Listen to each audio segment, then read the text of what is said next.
I'm going to actually record this so that those that are missing it can hear it too. Okay.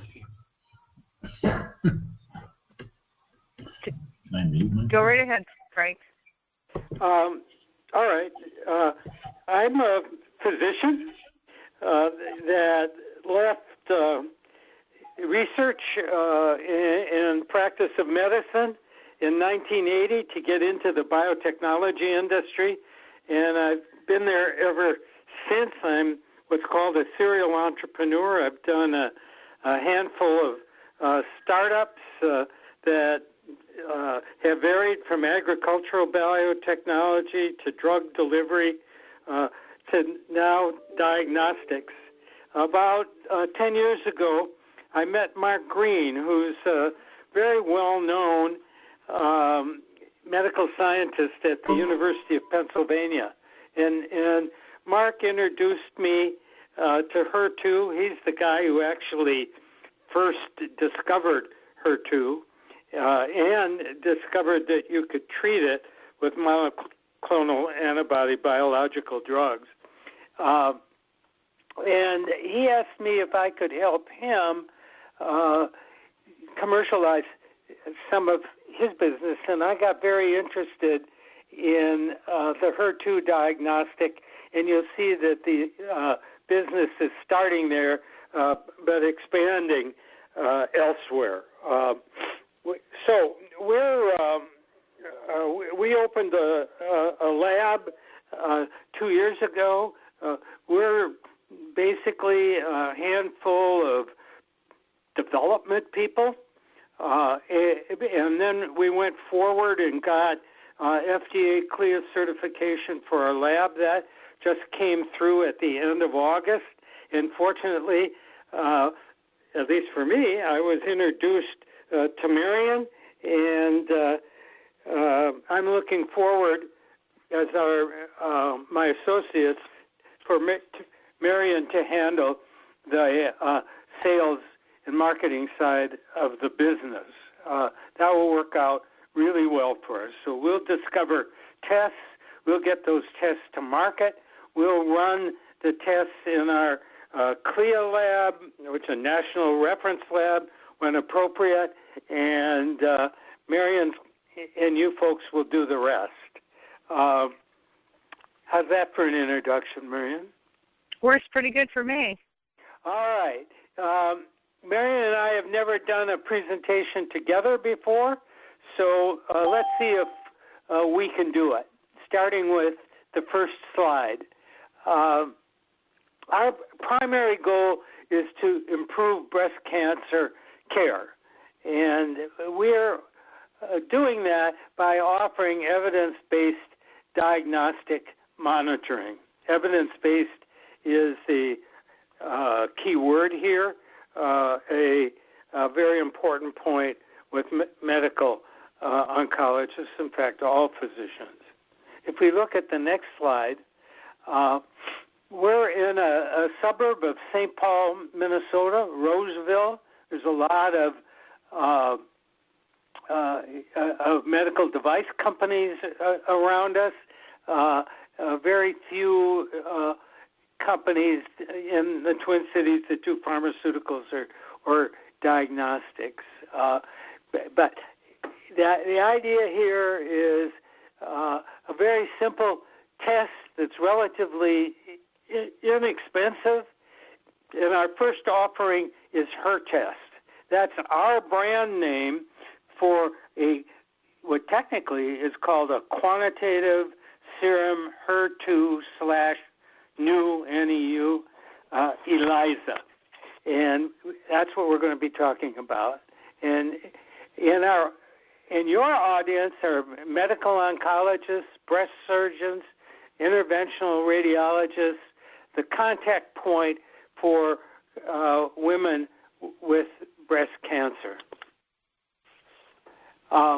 Here's a list of our management and board. There's about 20 of us, mainly donating our time because we haven't had access to a great deal of capital, but we've got really good people. We've got a new scientist waiting in the wings, to start.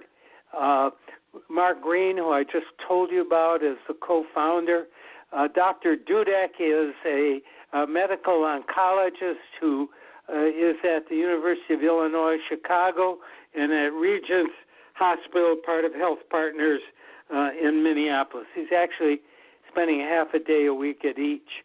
Bill Pilachinsky and Doug Kramer are bright scientists that have worked with me in other ventures in the past.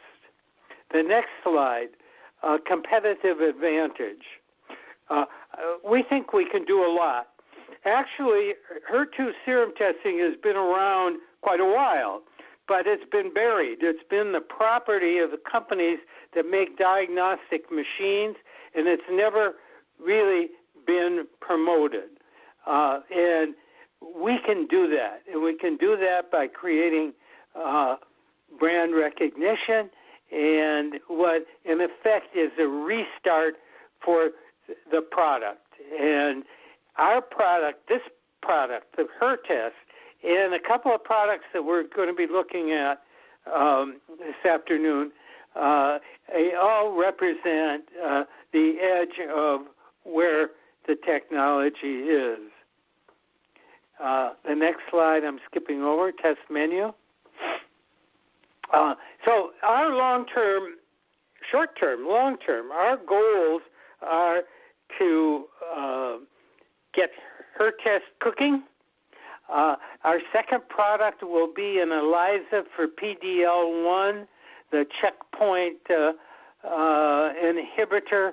It's a test that we're licensing from, we have licensed from the Mayo Clinic, but we're not supposed to mention Mayo's name. It's not by any means limited to breast cancer. It's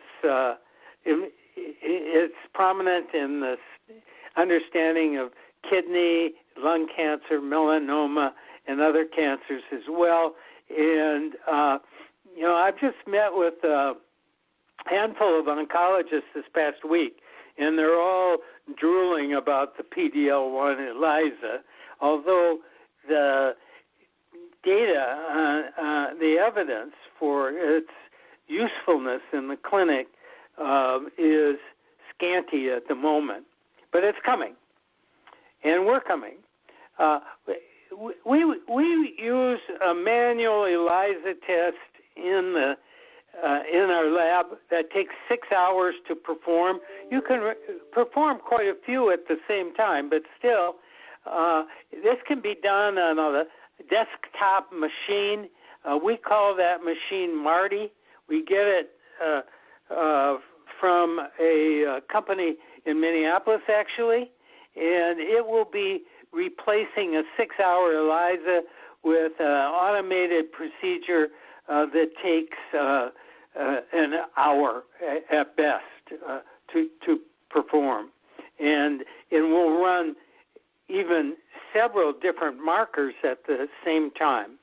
So think about Marty.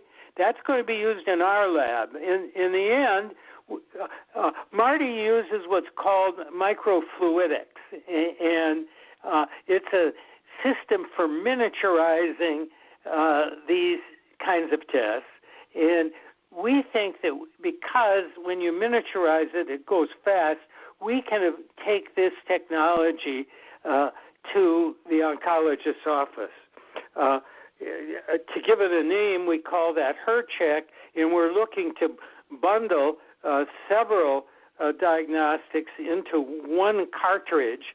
And in fact, we think by 2018, you could be out there taking orders for cartridges. The reference lab in that business will continue. We'll cannibalize some of that, but we'll open the testing to the oncologist. And the oncologist will get rapid results, and he'll also be able to share in the revenue stream, something they don't much do really in the current setup. Okay, I'm going to move on. We'll talk a little bit about ELISA testing. In what is ELISA testing? Go down to the third paragraph. I want you to think of this metaphor of an Oreo. I like that. I like Oreos. And think of the antibodies as the chocolate cookie part and the frosting as the HER2 protein floating around in the serum. We do this test in plastic plates that have 96 very small wells. The wells are coated with the chocolate. One of the antibodies we'll use to capture the protein from the serum. We'll wash the extra serum away, and then we'll layer on a second protein, a second layer of chocolate, which is labeled with a colored chemical so that a reader, a little optical reader, can tell by the intensity of the color what the concentration of the protein is in the serum. This test has been around since 1972, and it's used all over the place. It has, in large part, in clinical labs, been replaced with machines that are made by Abbott and Siemens and so forth. But most lab techs know about this procedure and at least occasionally run ELISA tests. Okay, let's look at the next slide. What are the uses and advantages of an ELISA test? So a normal cell has HER2 protein on its surface, and if you look at the left-hand cell, part of the HER2 is inside the cell, part is outside. The part outside is just kind of floating in space. The part inside is a trigger for cell growth, but it's inactive until the concentration of HER2 becomes so high that these molecules start touching each other on the surface of the cell. When they touch, they trigger the enzyme inside of the cell, which causes cell growth.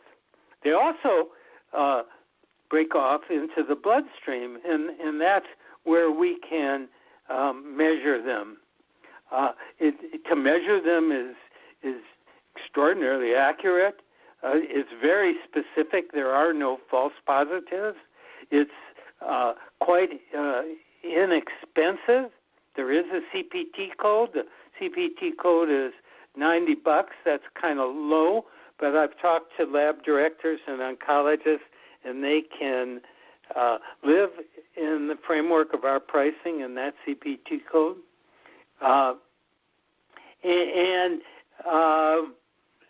That's about it for that slide.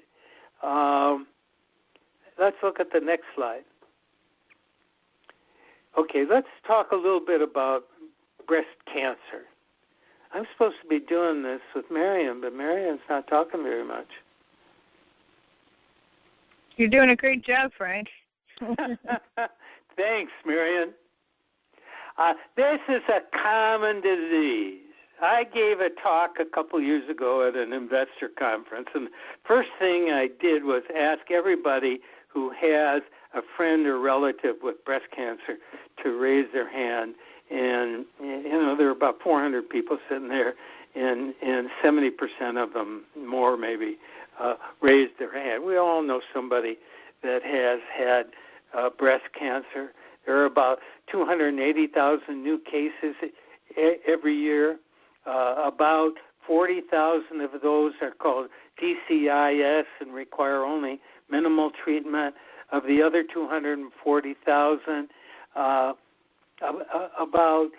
25% probably go on and develop progressive metastatic disease, and about 40,000 women die annually. We've improved the treatments considerably. We're going to talk about the targeted HER2 treatments, but we really haven't had much effect on the mortality. And a lot of what we're talking about here are measures that greatly improve the quality of life for the woman and extend the period of disease-free survival for those women. These HER2 tumors are aggressive. They may be 20% on day one, but they may account for 50 to 70% of the deaths. Secondly, they're most important because some of the best treatments are directed against the HER2 tumors. Herceptin, Perjeta, Tykerb, other drugs that are coming into the market now, and those drugs work, and those drugs aren't particularly toxic. They have side effects, but your hair doesn't fall out. You don't go around vomiting. They're really good drugs. They're extraordinarily expensive, but they're very good drugs. Next slide. What does a HER test measure? Well, this is really kind of understanding what a HER test can do for your doctors. In HER2 positive patients, those are patients that have been identified at biopsy by tissue testing, IHC or FISH. In those HER2 positive patients, serum HER2 drops very quickly with effective treatment, 20% or more in 3 to 6 weeks. We tell them to kind of wait 6 weeks and then check again. The second thing it does is women are told, and rightly so, that there's no evidence of continuing disease, let's say when they've finished chemotherapy. And that, in fact, is the case. But in HER2 positive patients, if you follow those patients periodically, you'll see that some of them have a rising serum level, and that is a signal that the disease is in progression. It may not require treatment at that time, but it's worth watching more closely. I see there's a lot of typos after that bullet.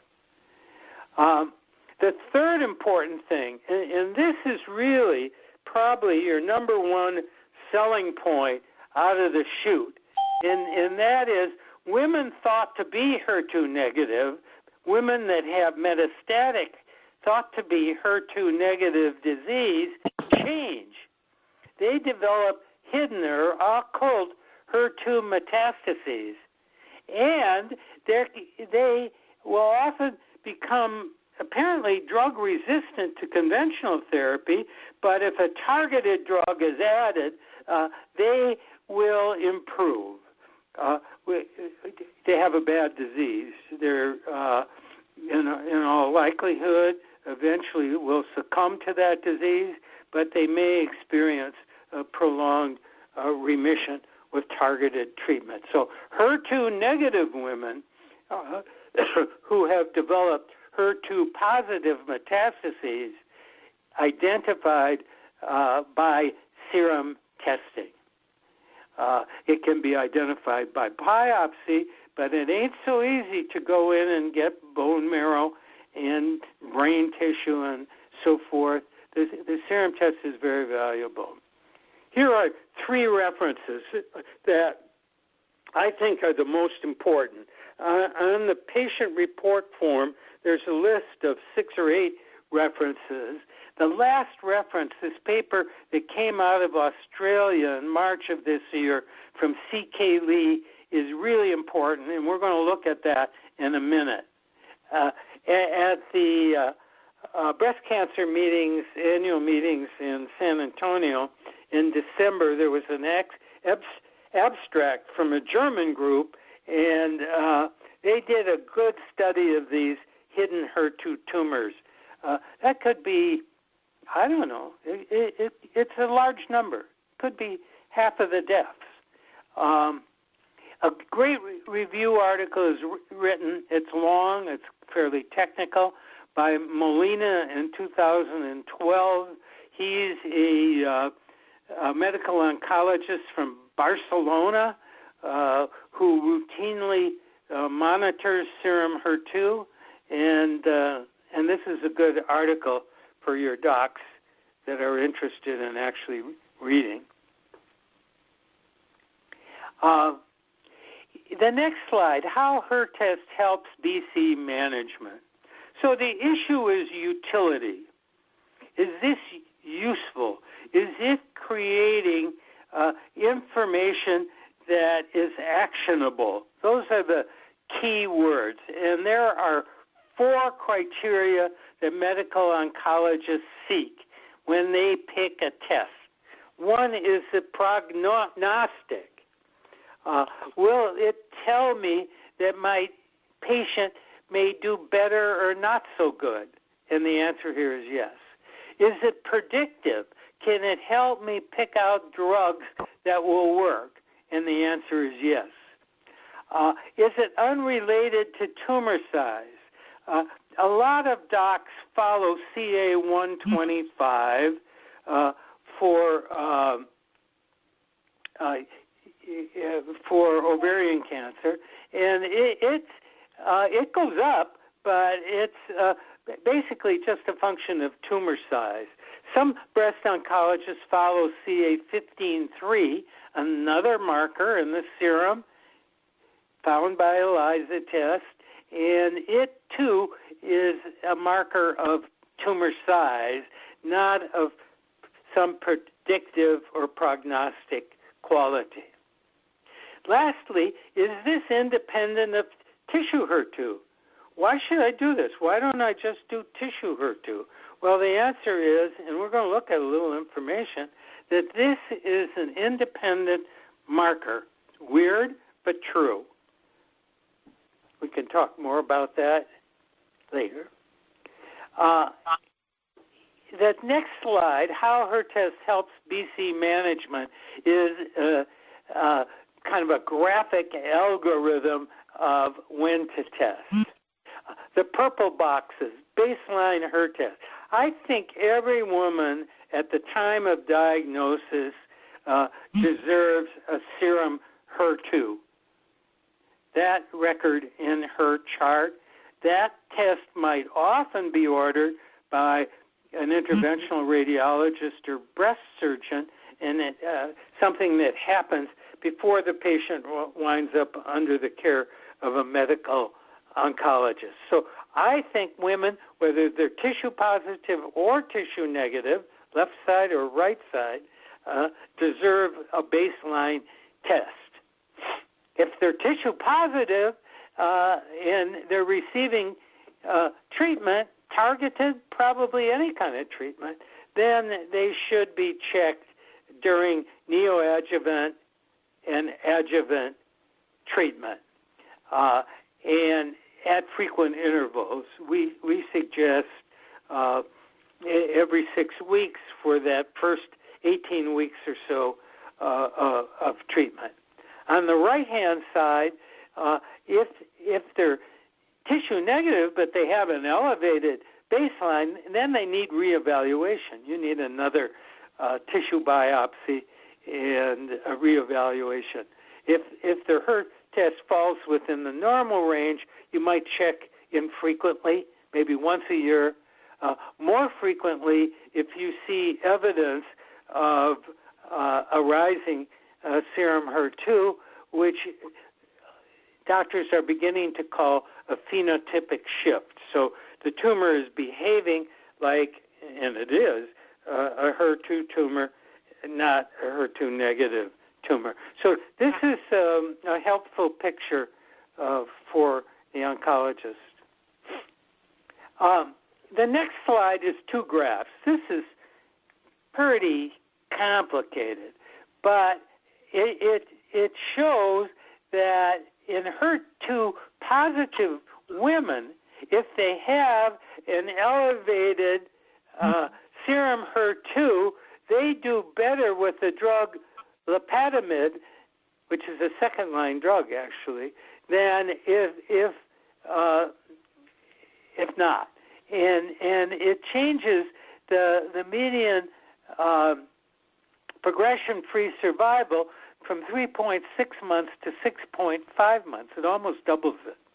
On the right-hand side, if they're HER2 positive tissue, but they don't have an elevated serum HER2, they don't respond to lepidolite. Interesting, huh? This has to do with that bullet point about this being an independent measure of what's going on. The next slide is absolutely fascinating.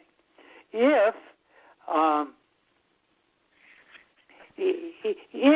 you have a normal tissue HER2 non-amplified tumors, but you have an elevated serum level, the yellow line, you get a therapeutic effect. You get about, it's only 2.2 months, but it's about a 50% improvement in progression-free survival. So I think this is really amongst the first information you carry to the doctor. And that's found in the article here. I don't have legitimate reprints of this article at this moment. I'm sure I can buy some. I never have. Frank, I already did. Oh, Miriam. That's a copy of the reprint. Yeah, we could hand out reprints if we bought them.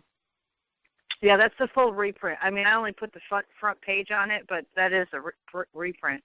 But you know what, Frank? I want to take a pause right here and see if anyone wants to go back over either one of these two slides, because these slides are pretty important and pretty powerful. And I think that if you have any questions, technical or clinical questions, now would be a good time, because this gives you a pretty good basic of understanding on how using the ELISA test would be able to help monitor treatment. So does anyone have any questions so far?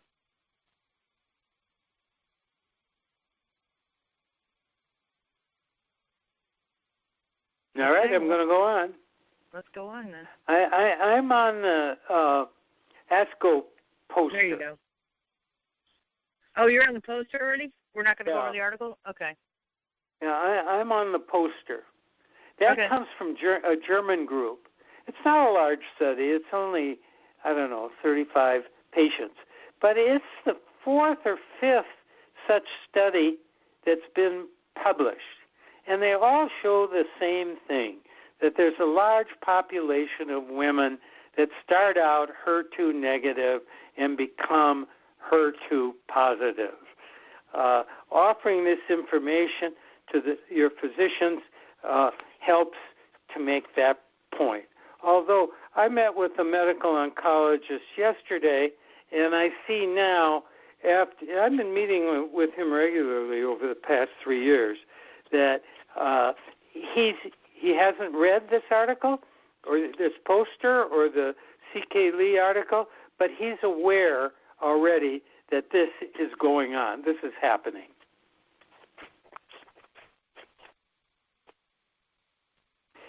Now, you're going to have my phone number. You can always call me to discuss any of this.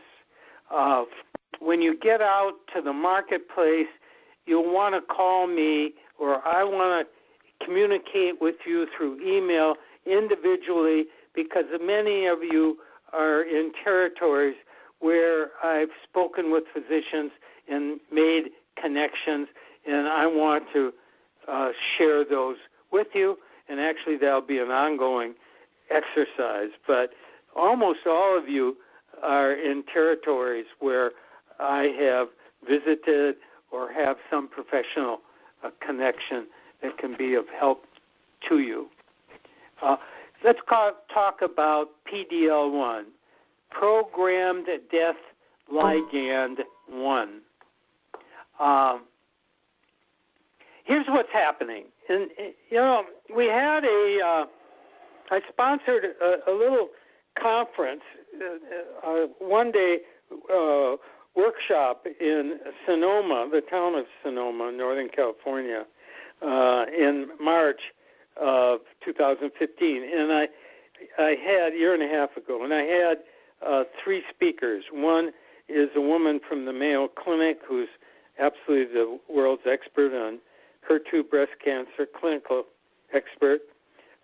Mark Green, who's the research expert on HER2, and a breast surgeon whose name is Brian Chernicke, who was at Penn then, but this year moved to run the breast cancer program at Moffitt in Tampa, and is a consultant to our company.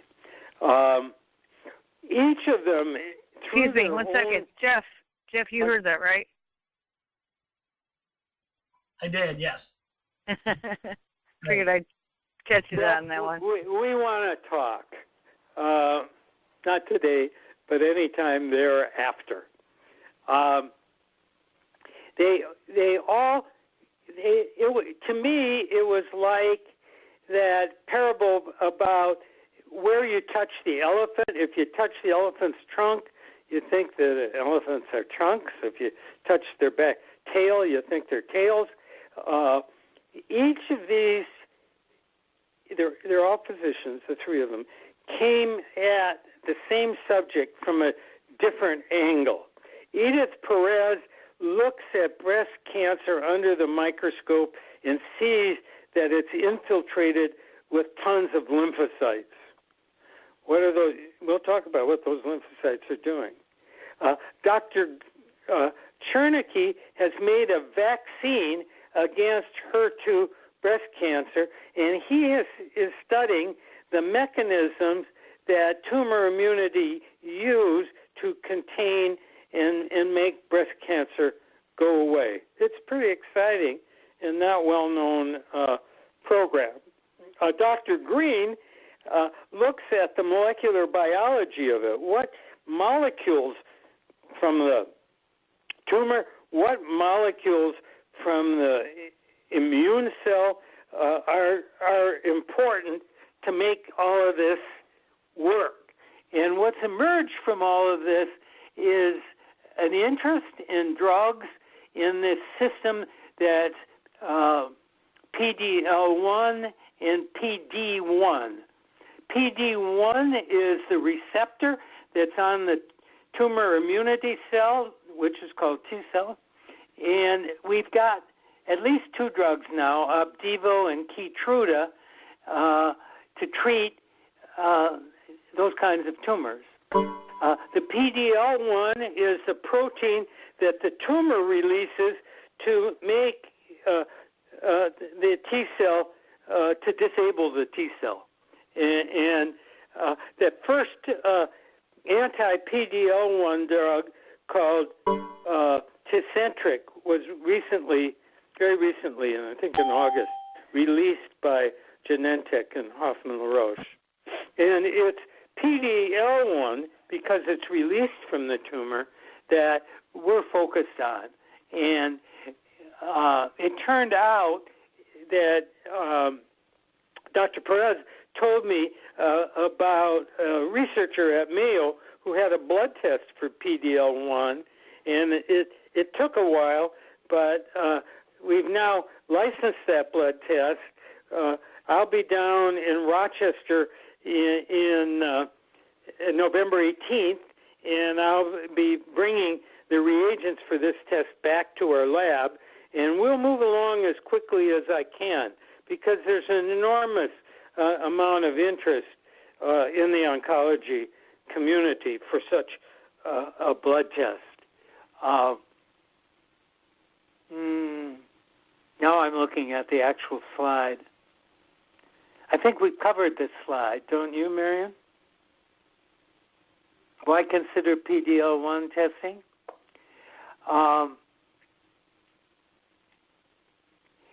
So the next slide, licensed technology. The antibodies for our HER test are coming from University of Pennsylvania. These antibodies are coming from Mayo. I'm sure you won't tell anybody that. We've got a third test on the drawing board coming out of Dr. Green's lab that's for prostate cancer. And we're not going to talk about that today because it's really early. The test hasn't been put together yet. But next year, I think we'll be able to put a test together that will help in the management of prostate cancer.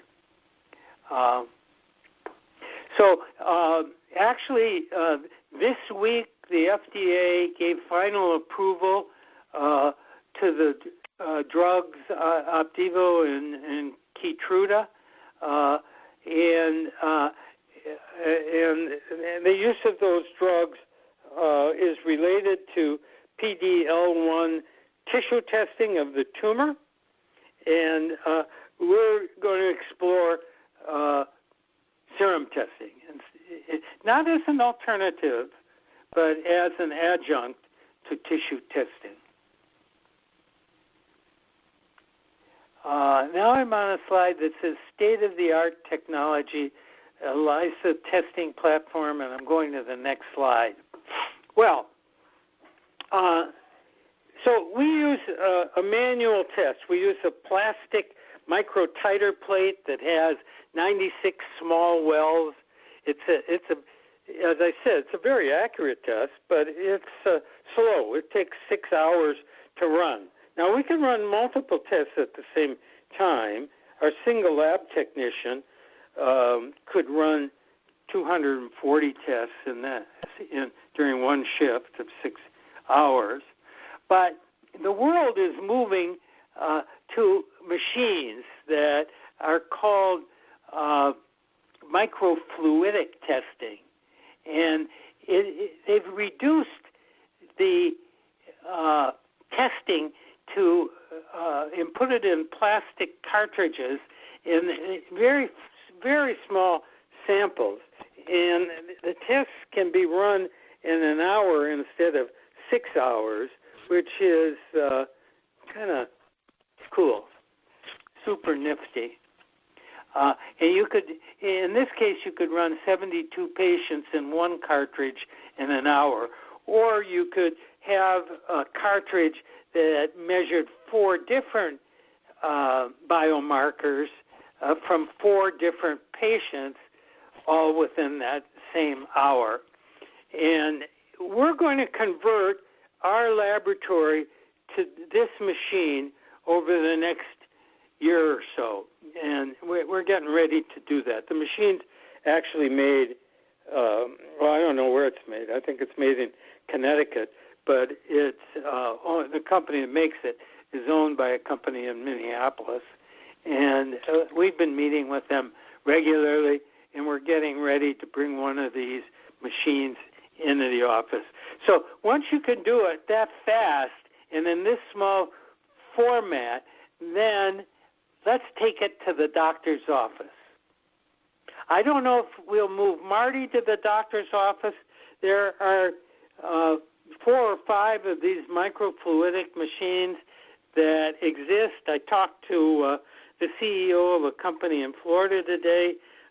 He's got one. We could do something to get this technology in a rapid testing format. A woman comes in to the infusion parlor in the morning. She's going to get some normal blood work anyway, and she could have the relevant tumor biomarkers checked and her therapy adjusted if appropriate or not. And then I've already mentioned part of this equation is that we will be selling cartridges to the doctor's office, and the doctor will enjoy a revenue stream from performing the test with those cartridges. So we're looking at that as a 2018.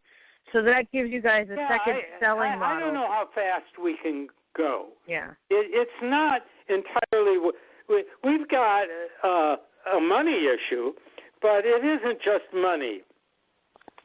What we're going to do with this company that makes this machine and the cartridges, we're going to actually hire them to put our chemistry in their cartridges.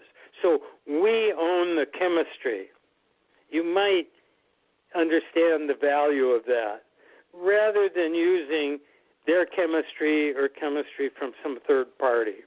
So when we take our chemistry to them to make cartridges, it's going to take a while. It could take them a year to make a cartridge that works properly.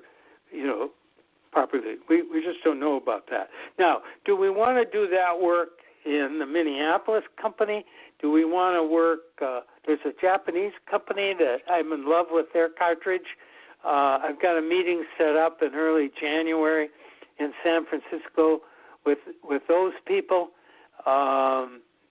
Maybe that's the way to go. We won't make a decision about a development path, probably for another 6 months. So, and then it might take us a year. So, you're looking at about 18 months from now till you have a product for the doctor's office. Now, we'll get Marty into the reference lab sooner than that. All right. Marion, sales and marketing opportunity. It's your turn. All right, you guys. Well, we are the next component, which is that we're on the sales and marketing opportunity.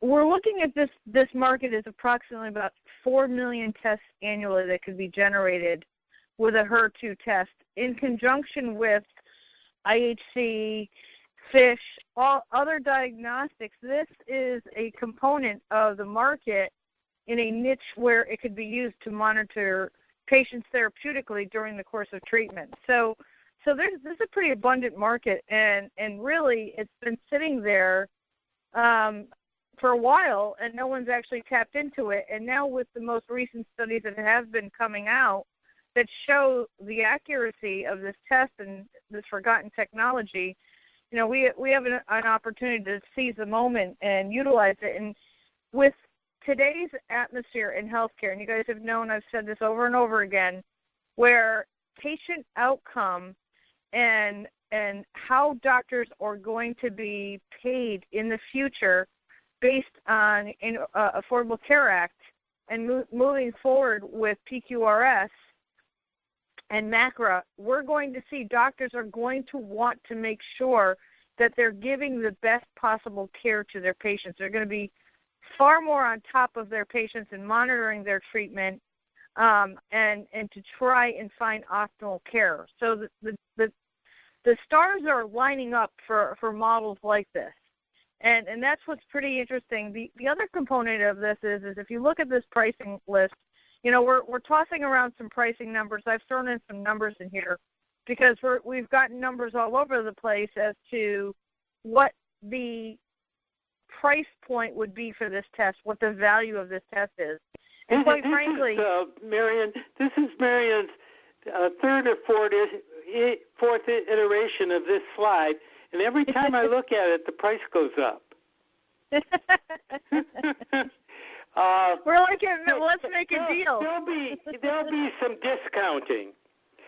We need some help from LabCorp here, and I've been meeting with LabCorp all week, and they list this test. They offer this test. They list it at $300, and then they start discounting it to different users. They probably bottom out at about $150 a test. But all you have to do is blink, and they'll go down from the list price. But there's also the PD-L1 test. I had 2 oncologists into the office this week, asked each of them what we should charge for the PD-L1 test. There's no CPT code. One of them said $350, the other one said $650. So Marion put down $400. We'll see. We'll work on this. We'll work on this together. We'll sample what the market is, because at least for her test, the CPT code at $90 is pretty low, and many oncologists' office will have to eat the difference, even though they have some private insurers that will pay more, and maybe some patients who will sign that form where they assume responsibility for the difference. But many people won't sign that form. And, let me back up for one quick second, Frank. The model that Frank is talking about is strictly more of the LabCorp Quest model, where you're literally running a test, generating results. There are about up to 5 other CPT codes that I've already been reviewing, including a professional interpretation and how we can actually capture that on the pathology side to increase the reimbursement on this test. The model that Frank has been talking about so far is more of a lab services agreement model that he's talking about in terms of this price point. This is like a cash pay price and not a reimbursable running it through insurance. So this is a straight, how much does it cost me to run this, to purchase this test from your lab, run the test, and then I move forward in building a payer for that particular patient. Now, we know of one straight CPT code in that model, but there are other CPT codes that they can obviously charge, and we've talked about this in other diagnostic tests, such as the 99214, 215, when you're going over test results with patients and all the other things that we see in diagnostic laboratories. So this is the straight LSA model that we're talking about here today. We will move into that other model as we get into a reimbursement structure and we get into the medical billing side of this, but our goal really is, and I think, Frank, since you opened up the door and started talking about LabCorp, we should talk about the fact that the test kits are really, there's only really one real source to them, and LabCorp is looking to you or to Martell to actually perform these tests. Yes. Well, one of the kit sources went out of business, not for this reason, for other reasons, this summer. They have some kits in storage. In fact, I've been negotiating with the guy who's handling the bankruptcy, not the trustee, but the guy who represents the shareholders, to try to purchase some of those kits. But I think we'll be seeking help from LabCorp as over the next 6 months until we cement the reagents that are coming out of the Philadelphia lab. And so we will have a lab-to-lab agreement in place with LabCorp. Actually, we'll have that agreement in place tomorrow. And we'll use it when we need to use it. We won't. I would say within 4 or 5 months from now, going forward, we probably won't be using it ever. But they've been cooperative. And, in fact, they may choose to send their tests to our lab. Mayo offers this test in their manual for Mayo Medical Labs, but they don't run the test there. They send it to LabCorp. So in ARUP in Salt Lake, they send the test to Mayo and then on to LabCorp. So if we could emerge 6 months from now as being the sole provider of this test in the U.S.? Could other people come in? Well, if you people do a good job and they see that the market is getting large, somebody may choose to compete with us down the road. Marion? Hello? Hello, Marion? Yeah, sorry about that. I hit my mute button by accident. Where do we leave off? We're done with this slide? You're in charge here right now. Okay, sorry, guys. At that test, and we've talked about that slide. The next slide is all about the paperwork and everything. Oh, yes. Okay. That's your Thank you for getting me caught up here. Okay, so obviously you guys are familiar with almost all of these forms from other products we work with. New account forms, very standard. Let me see if I can pull one up here. It's our atypical new account form that we use over and over again with every company that happens to be captures all the demographic information on the doctor and your account. Hold on one second. Let me just open it up.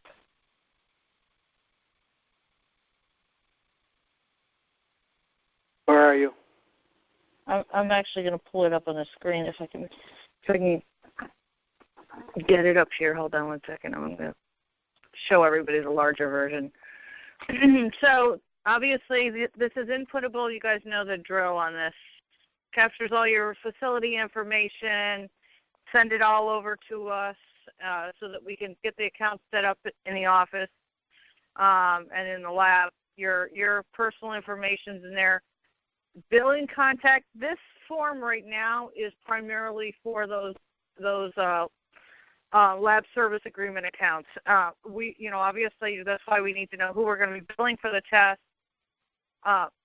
When we run them, this is not going to claim for insurance or anything like that, just so that we know who the specimen intake coordinator is, who the facility is, who the primary source of contact is. So you know what this particular form is for. The next form, the business associates agreement, we're putting this together. We have this already in place. I recommend you guys go ahead and use this form for your oncologists. If you're meeting oncologists and they do want to start testing, this is obviously protects a safe harbor for any Medicare-driven tests. Although we're not going to be doing anything with the physician tomorrow in terms of collecting, having them generate tests and submit them and bill the insurance, at least in this first little pilot launch, it'll enable us that if you do happen to meet with an oncologist, it's already in place. Then you have to go back to them twice. And that was really our goal here, is just to get you rolling so that the form's already in place with anybody that is in medicine. The supply order forms, obviously the test kits, when you guys order your test kits, we're going to send out so that you can order a handful of test kits and marketing supplies so that you'll have marketing and test kits and where to ship them to. So standard protocol. The next form is a global authorization. Again, this is a little bit in foresight for future when we start going into medical practices and calling on accounts to have them send in tests for reimbursement. This is so that we can talk to anybody in the practice. It enables us that we've had an informed patient consent, that we can speak to anybody in the office on behalf of the patient so that we are HIPAA compliant. We're obviously Privacy Act compliant. So, again, these forms, we want to just have them in place right out of the gate with these accounts. The last form is our lab services agreement. This is the one that you guys really need to worry about and think about first and foremost, is setting up the lab accounts. I have to tell you, I've spoken to 2 labs myself this week. Both of them were very interested in offering this test and doing a lab service agreement immediately. So target the accounts and the labs that do not have, that are not doing this type of testing. I mean, genetic labs, other pathology labs, urine toxicology labs, reference labs that do not have this type of equipment. Hospitals, we know we're going to have to get you guys credentialed. Here's something that I will tell you in preparation for next week's marketing to Path Labs training. It's amazing the downsizing that's going on in hospital-driven pathology labs due to everything that's coming out very soon with MACRA, with Affordable Care Act, with the fines and the look-back period, the 14-day rule on inpatient versus outpatient. If you've got an inpatient and you're running a test on it, the pricing is different, and we've seen that when we're doing pharmacogenetics. We're billing that same test for $11,000. If you're an out-service lab, it's $3,000. So you can see how a lot of the hospitals, although they can bill for higher rates, the downside is that they've got they're top-heavy. There's a lot more management. There's administrative costs. They're looking to streamline their operations. So the move in the industry is to outsource laboratory services. They do not want to add new equipment that they don't already carry. And so it's very complimentary to want to work with that lab that has either gone through, and what they've done is they've categorized which tests they want to run, that's their core tests, and they're not going to add any more equipment and technology in the lab. So if they can outsource it to a third-party lab without adding technology, it's a great model for them. And that's really what we're looking to capture here. It's a nice, easy model. And one of the reasons you have to think about why this is going on is that we've seen that shrinkage of independent practices out there, and we're seeing that shrinkage with now hospitals are acquiring doctor and physician accounts or employees. And so the volume of testing that these doctors were outsourcing to third-party entities, or the fact that they were already using third-party entities and they were comfortable with them, has played a big dynamic in what's going on in hospital labs. So you're going to see that they're going to be pretty friendly to you in your approach on a series of tests that they're not currently offering. So I looked at this services agreement, very standard. There's not a lot to it. It's 7 pages. It's not a long agreement. There's really nothing to it where it should be a hang-up in getting it signed, other than the normal go through your corporate meetings, get on the agenda for your next monthly meeting with the board for approval, or the lab department, or your freestanding labs. There are a lot of them that are regionally based labs that would really be interested in benefiting from adding additional services. As I said, my philosophy is that if you can market saturate with entities that are like mine, this is the easiest way to do it is by adding lab services to other labs. So those are the forms that are required for every new account that you sign up. Some of them are a little preliminary, but obviously I'm going to be able to show you guys all the forms that are required.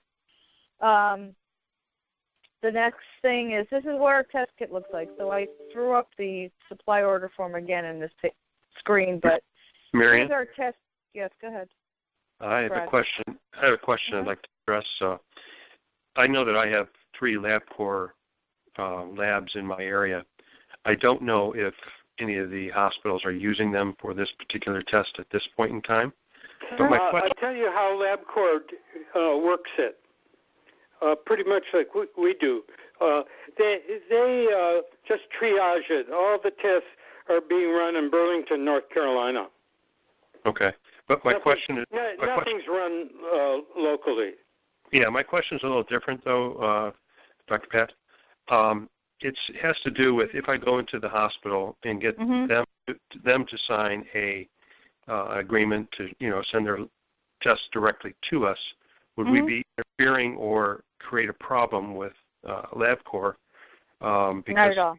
That's kind of my concern. I mean, it's a matter of if I go in and talk to the hospital, but LabCorp gets wind of it, then they're going to be like ticked off, and I'm just making sure we're not going to cross any allies off. No, not at all. I mean, it obviously the goal that we're working towards is that these tests are directed to Martell versus LabCorp trying to run them in-house themselves.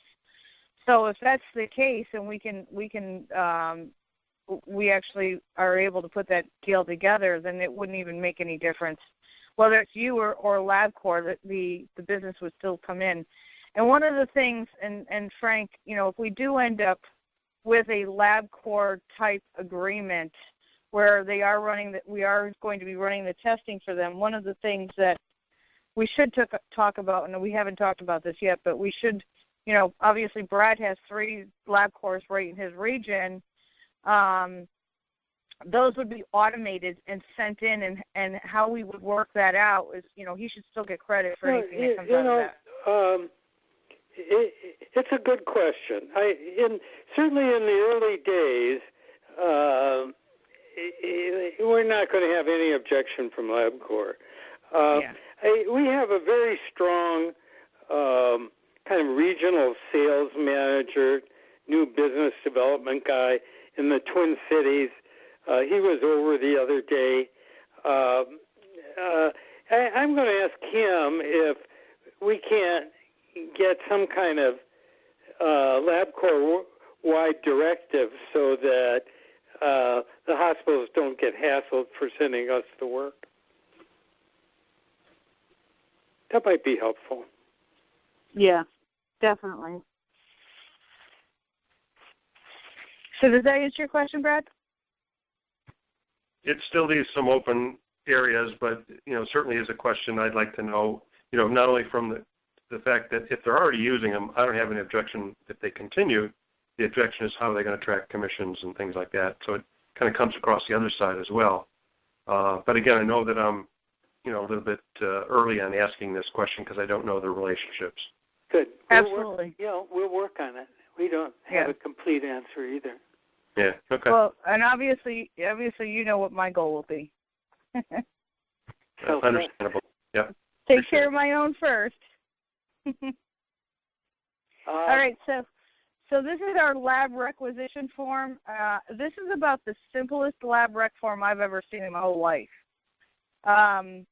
It's very, very simple. Obviously, I mean, at some point I probably want to get to a more of a version of it that could be pre-populated, but this is about as simple as it gets. It gives the specimen instructions on there. It has the mailing instructions on where to mail it. It has a little bit of reference clinical background. So everything is included in this thing. I mean, I couldn't have gotten any easier than this. I'd like to make 2 comments, Marion.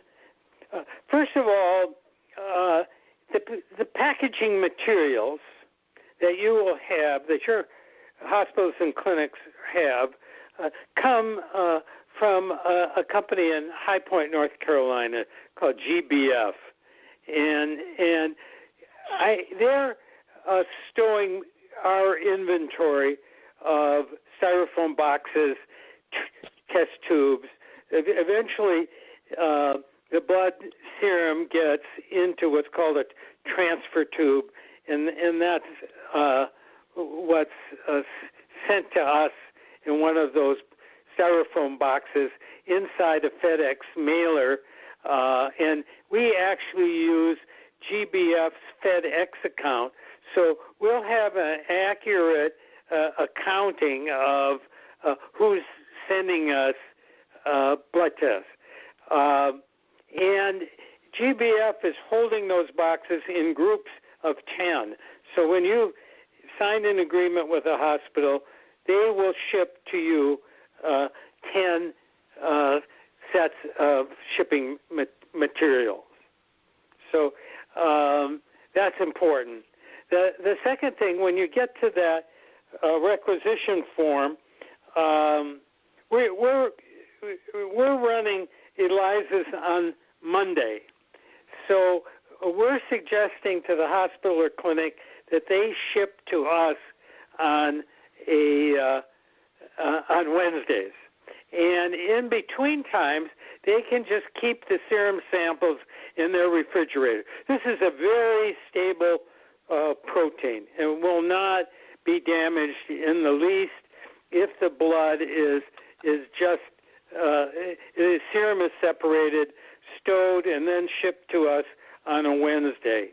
Inside the styrofoam box, there's a freezer brick, and we would like those freezer bricks to be refrigerated but not frozen.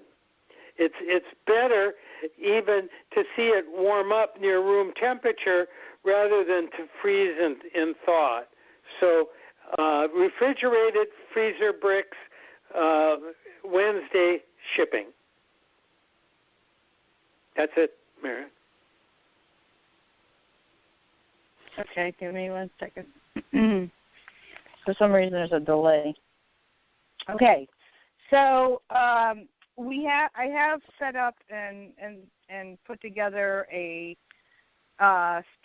specimen collection form separate, just in case they happen to miss it on the lab rec form, or if you're going in and you're doing an in-office presentation, you've got, obviously exhibits so that they see it outside of the actual lab rec form. So we have a separate one now.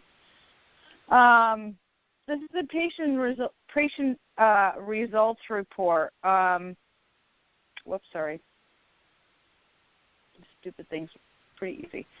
So, interestingly, you guys have worked with me for a long time, and you know that one thing that I like are really clean, easy to read, very visual lab results reports.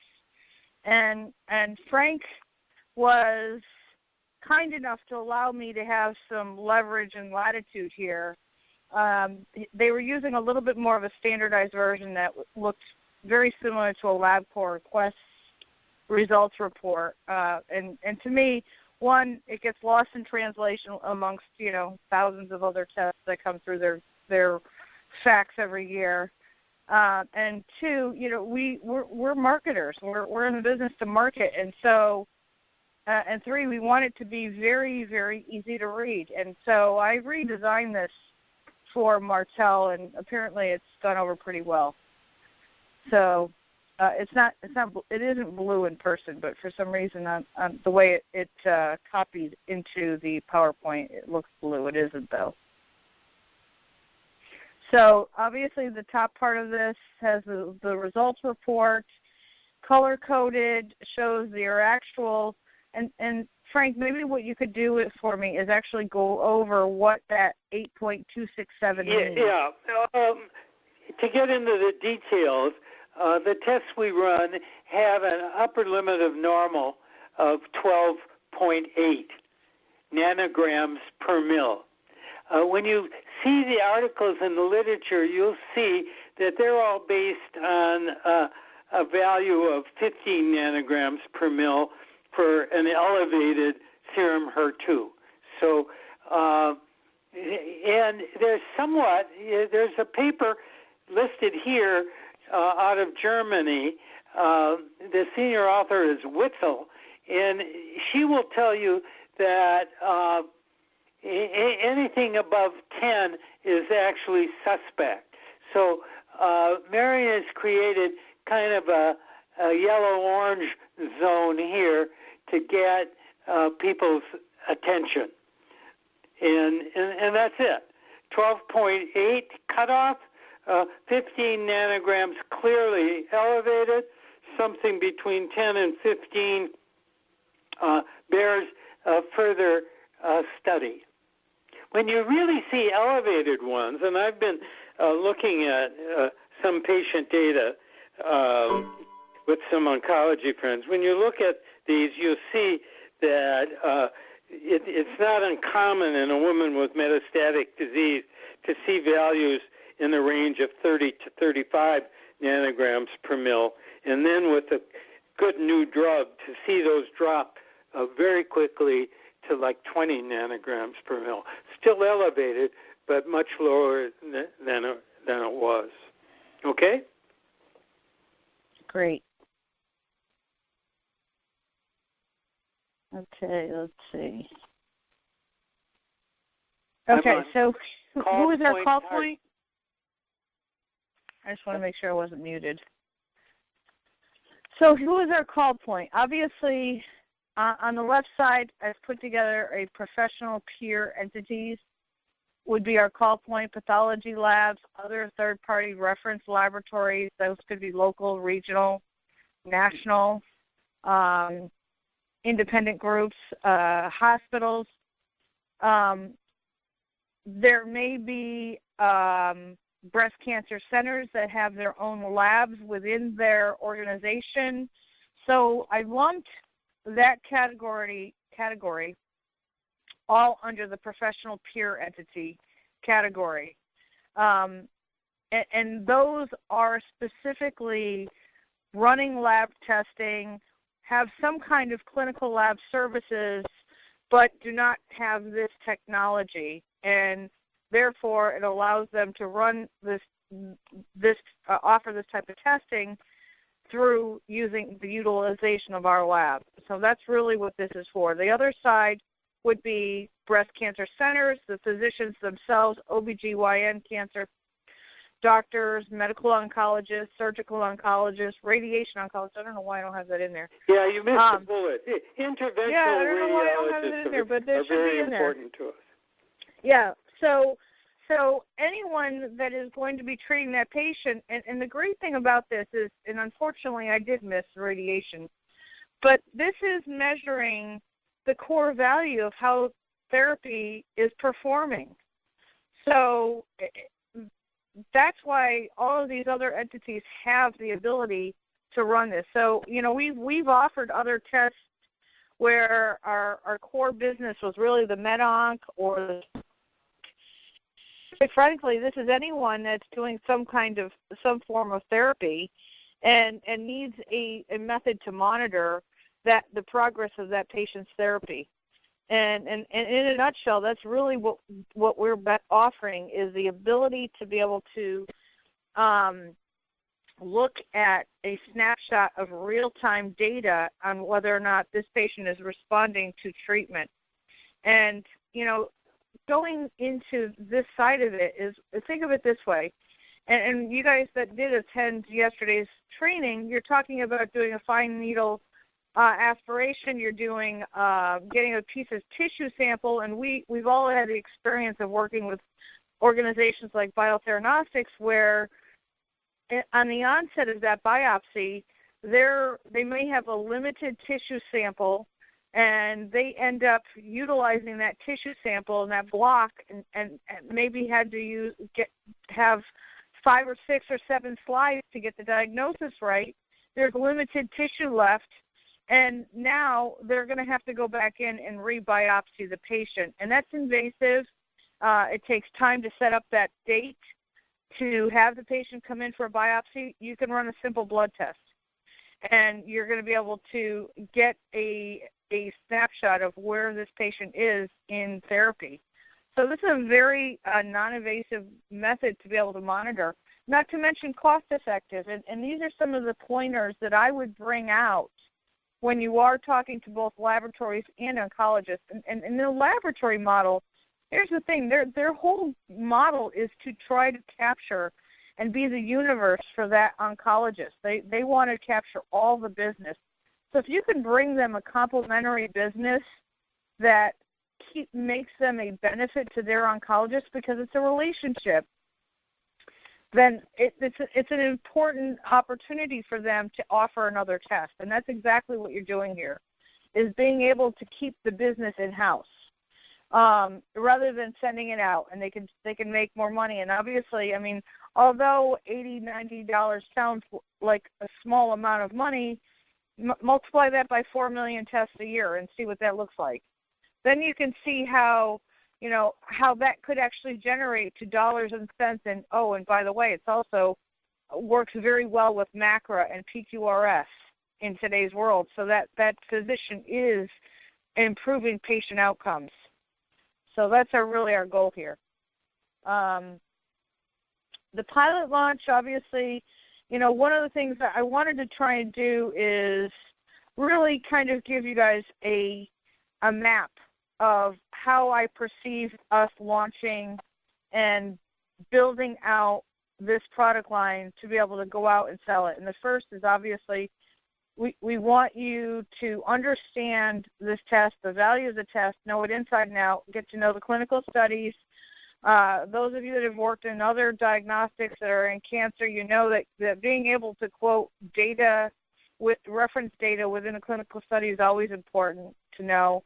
Understand the test process, and the specimen collection. I mean, it's a simple blood test. You can't get any easier than that. Some of the things, the particulars of not having a frozen freeze pack, some of those things are kind of little things to know. Believe it or not having a frozen freeze pack and worrying about it having to be at a certain temperature and certain things that make a certain preparation that makes it much more complicated, where you could have contamination, makes this testing even another layer of what makes this test relevant and important to utilize. The next thing is pre-call planning. Obviously what we want to do is we want to make sure that you set up a target list of opportunities in your region first. Look for those laboratories. Look for those centers that do testing. Look for the hospitals that you want to target, focusing on breast cancer, obviously, since this is a breast cancer test. And then let's start to set up a time to put a call point schedule together. In the meantime, we will have a presentation put together for you that you'll be able to do for lunch and learns if you need to have one. My thinking is you're probably going to have less real lunch and learns than you think, because this test is that it's a pretty comprehensive test to understand. And then of course it's just follow up, and getting them to be recognize you as the go-to method of treating metastatic breast cancer patients that are HER2 positive, or those that could be. And in yesterday's case, when we heard it through Genentech, where you've seen, and Frank touched on this earlier, where patients present initially as HER2 negative, and then over the course of therapy and over the course of progression of the disease, they do become HER2 positive. So, those are important aspects why having a test like this makes sense, that they do test the patient and monitor that patient during the course of treatment. So these are, some of the things that we're going to want to help you be able to handily speak to your audience and your prospects about. So then the last thing is personnel contacts. Richard is going to be there for further clinical support. I don't think he got out of his conference call, his meeting as of yet. Richard, are you on the call by chance? I didn't look at the numbers. You've got a telephone number for me that's 7970. Change the 0 to 7971. Okay. That's my direct line. And, of course, I want you all to feel comfortable seeking me out for help.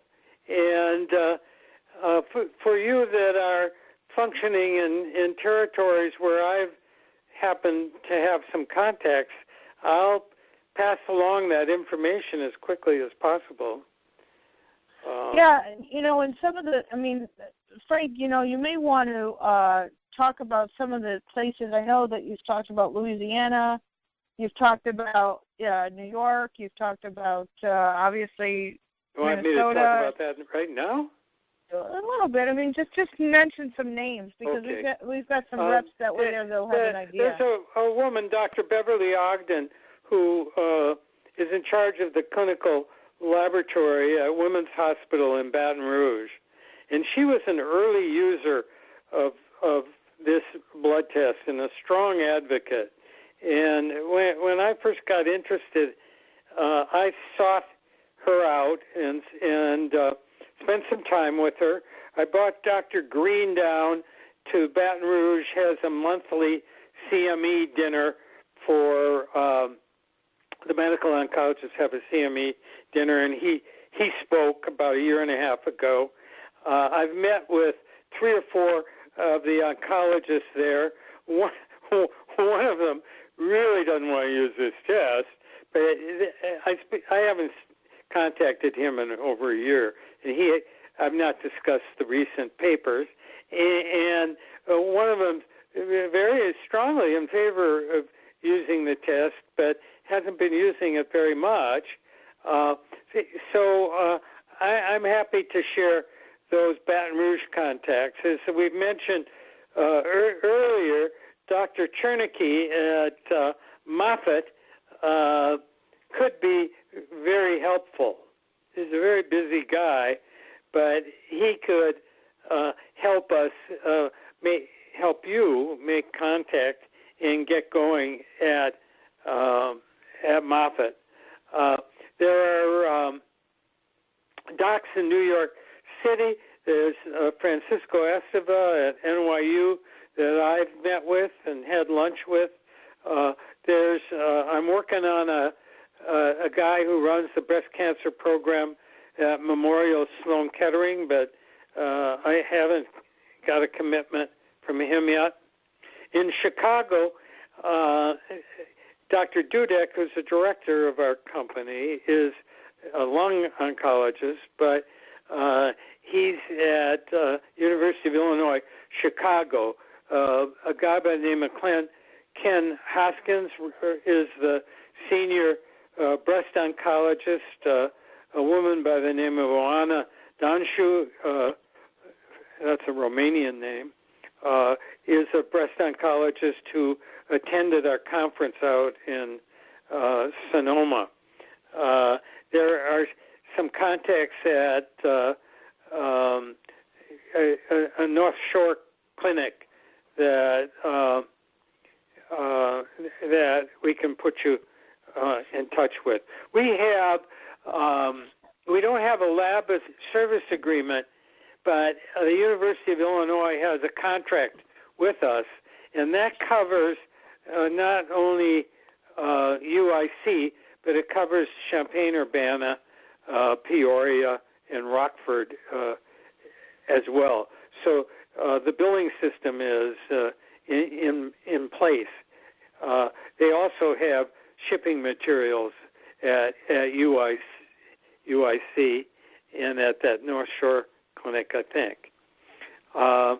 In Minneapolis and Twin Cities, I've got several contacts that I can share, and I have spent time with the Sanford clinic people over in Sioux Falls, and I've got a name or two that might be helpful in that system, which is a good target for us. It's got a very large and community-oriented breast cancer practice. I've met a couple of people in Los Angeles. There's a reason for us to want to be in touch with Kaiser Permanente. That's a separate conversation. They actually have a venture capital fund and have given a tiny bit of consideration to investing in our company. I don't know. That off the top of my head, that's a start for some of you. No, I think that's a good start. So it'll show you guys that we definitely have some contacts and relationships that we'll be sharing with all of you out there, just to name a few. But I want to go ahead and wrap this up because obviously you guys have been so wonderful, as always, and allowed us to have your time for this afternoon. We are going to have a marketing component for training next week, and then Richard is going to delve into the drug side of the world the following week.